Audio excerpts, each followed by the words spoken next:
Hello friends, आपका स्वागत है एक और नए वीडियो में। आज की इस वीडियो के अंदर हम साइंस के जो वेरी इंपॉर्टेंट क्वेश्चन है वो हम आज के इस वीडियो में डिस्कशन करने वाले हैं।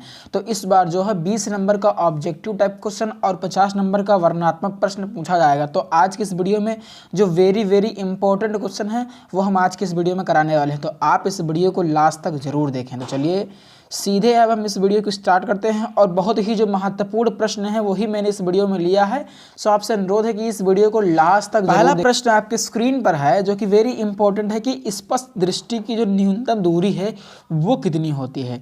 तो आपको पता होगा जो स्पष्ट दृष्टि की जो न्यूनतम दूरी है वो कितनी होती है, 25 सेंटीमीटर होती है।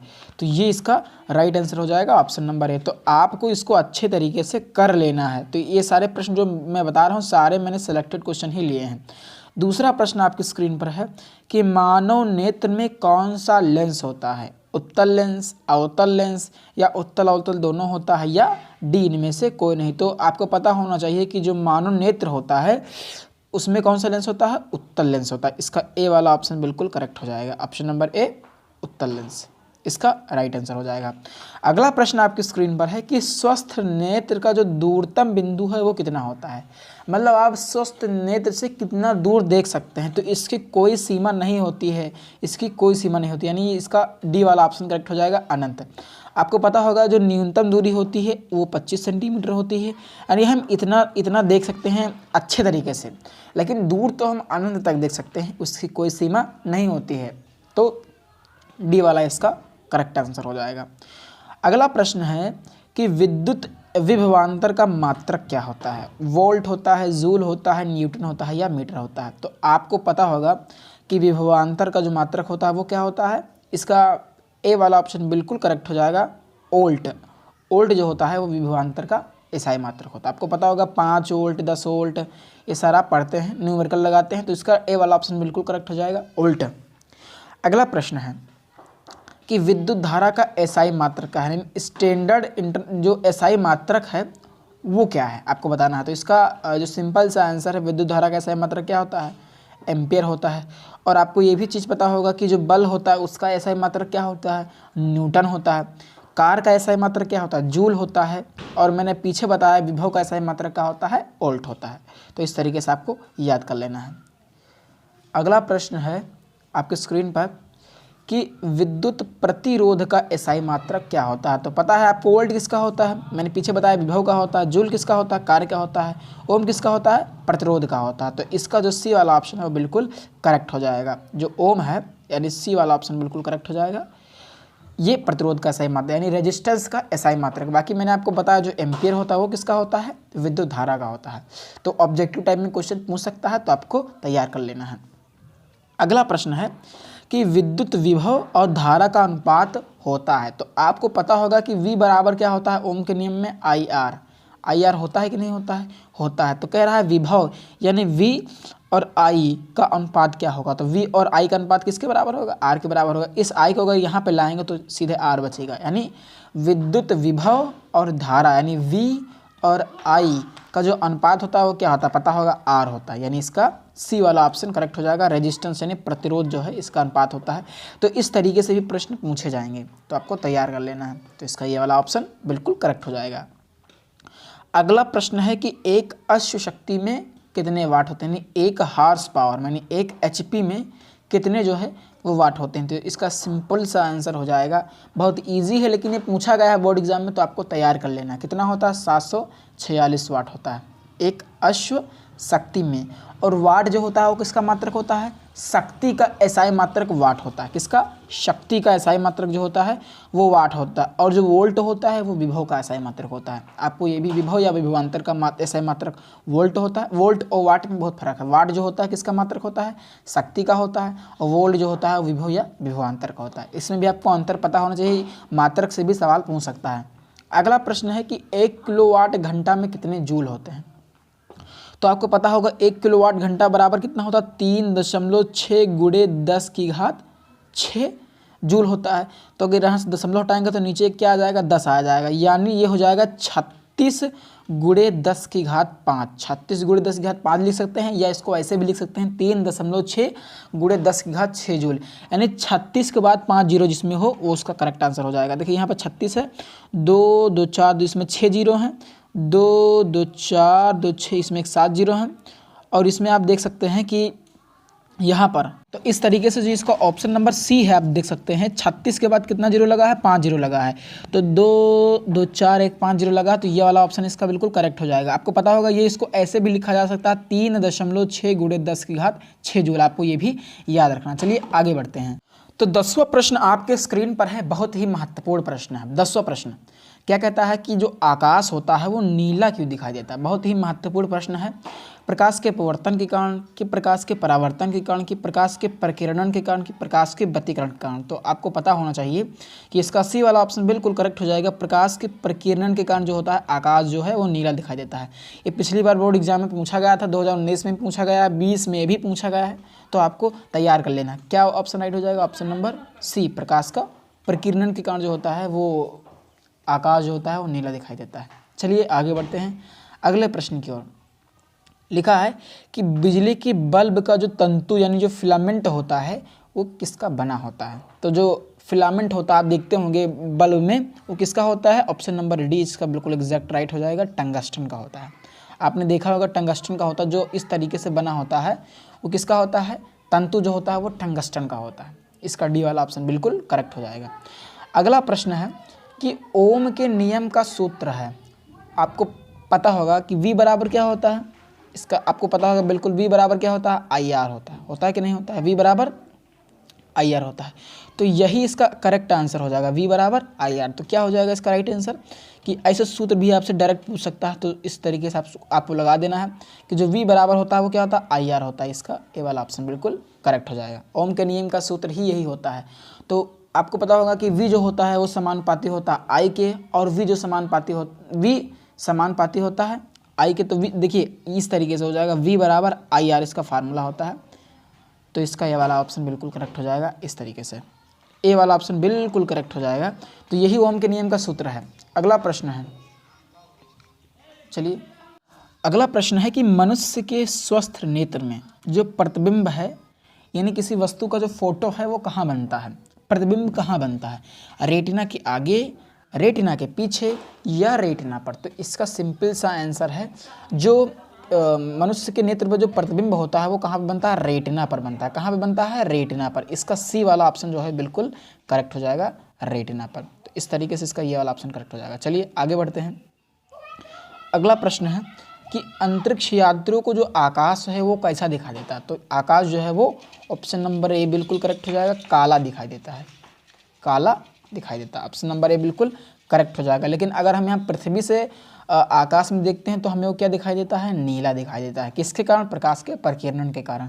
तो ये चीज़ भी आपको याद रख लेना है। अगला प्रश्न है कि दूरदृष्टि के कारण जो है वो वस्तु का प्रतिबिंब कहाँ बनता है?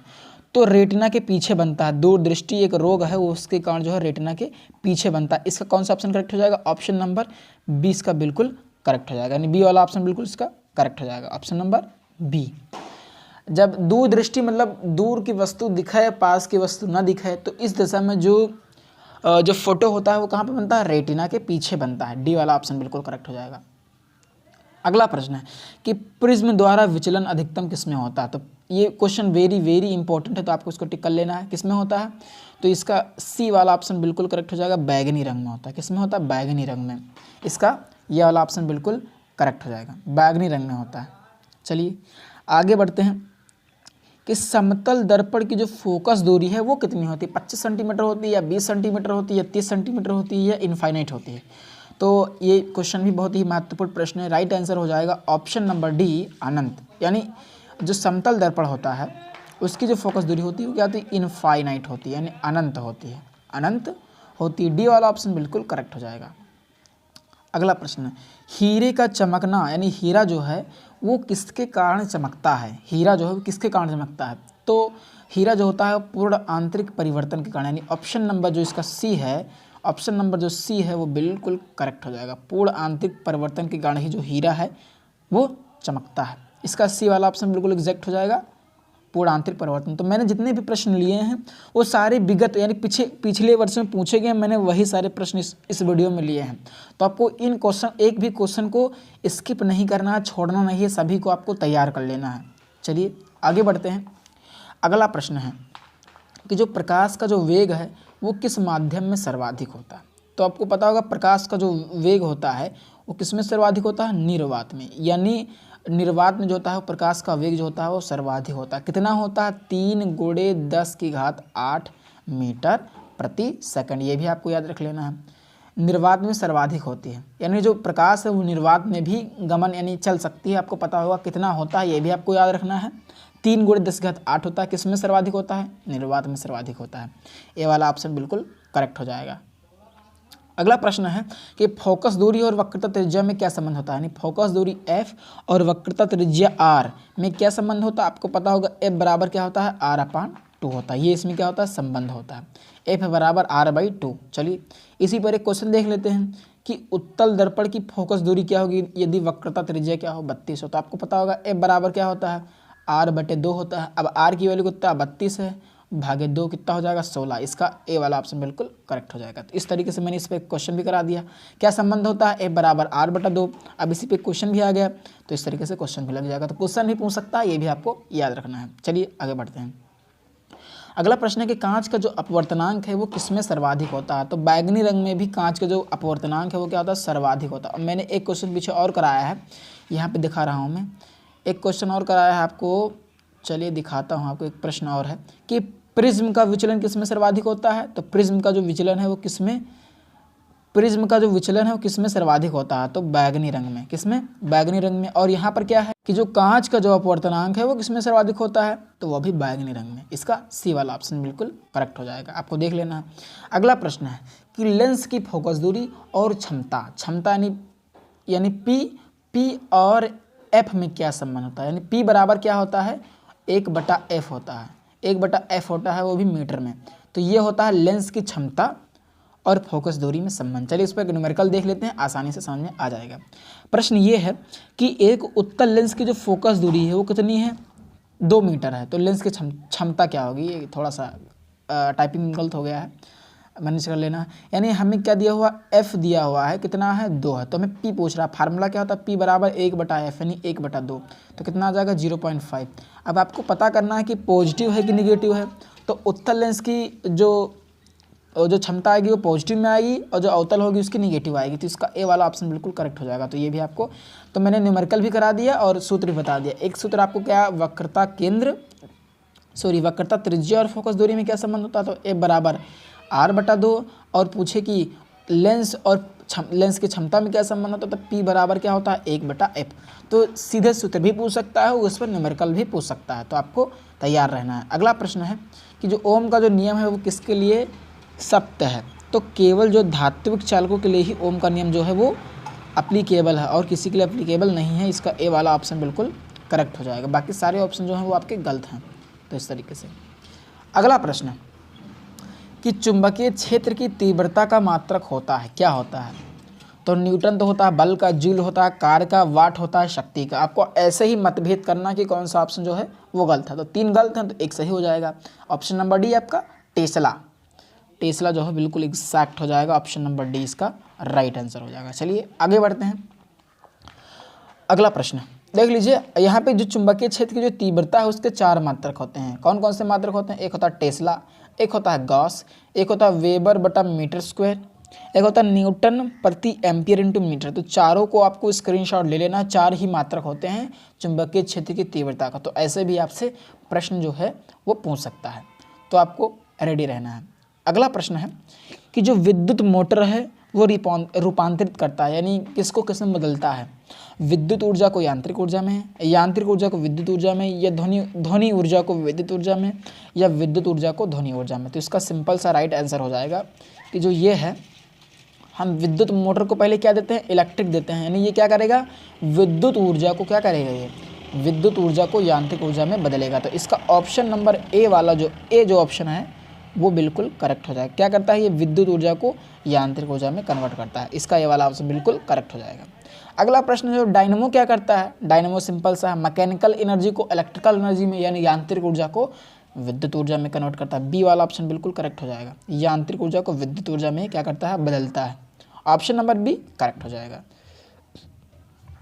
अगला प्रश्न आपकी स्क्रीन पर है कि एक गतिमान जो आवेश है वो उत्पन्न करता है। बहुत ही महत्वपूर्ण प्रश्न है, वेरी वेरी इंपॉर्टेंट है। एक जो गतिमान आवेश है वो क्या उत्पन्न करता है? तो जो गतिमान आवेश होता है वो विद्युत यानी इलेक्ट्रिक फील्ड और मैग्नेटिक फील्ड बोथ यानी दोनों जो है वो उत्पन्न करता है। इलेक्ट्रिक फील्ड और मैग्नेटिक फील्ड, बी वाला ऑप्शन करेक्ट हो जाएगा। जो गतिमान आवेश होता है, जो मूविंग चार्ज होता है, वो दोनों फील्ड प्रोड्यूस करता है। कौन कौन से? इलेक्ट्रिकल फील्ड और मैग्नेटिक फील्ड। इस तरीके से आपको याद कर लेना है। तो अंतिम प्रश्न है जो कि वेरी वेरी इंपॉर्टेंट है। तो मैंने इस वीडियो में जो 30 प्रश्न लिए हैं वो सारे ही महत्वपूर्ण प्रश्न थे, तो इन सारे क्वेश्चंस को आपको कर लेना है। अगला प्रश्न है कि ग्लोबल वार्मिंग के लिए कौन सी गैस जो है वो उत्तरदायी है? CO2 यानी कार्बन डाइऑक्साइड गैस है जो सबसे ज़्यादा मात्रा में है, वो उत्तरदायी होती है ग्लोबल वार्मिंग के लिए। तो इसका ए वाला ऑप्शन बिल्कुल करेक्ट हो जाएगा कि ग्लोबल वार्मिंग में जो उपयोगी है वो कौन है, मतलब उत्तरदायी जो है वो कौन सी है? Carbon dioxide. Option number A बिल्कुल करेक्ट। तो ये थे कुछ बहुत ही महत्वपूर्ण प्रश्न ऑब्जेक्टिव टाइप वाले जिनको आपको करके जाना है।